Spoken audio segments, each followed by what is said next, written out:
To set on lock screen phone notifications in Samsung Galaxy S9 or S9 Plus. Open phone settings. Swipe up or down to show app screen.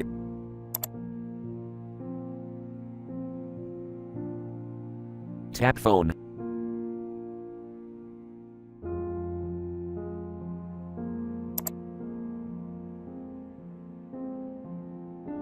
Tap more icon.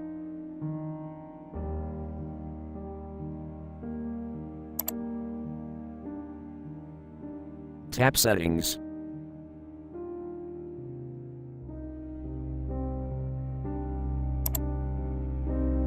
Scroll down.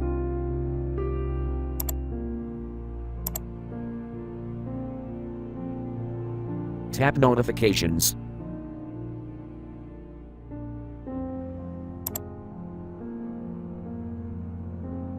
Tap on lock screen.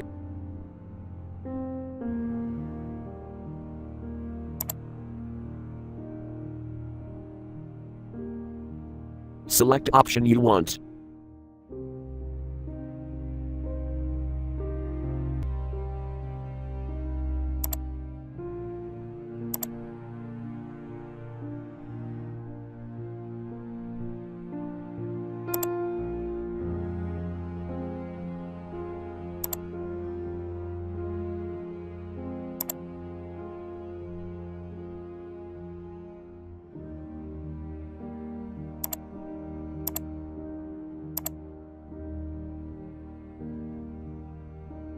Thank you for watching. Have a nice day.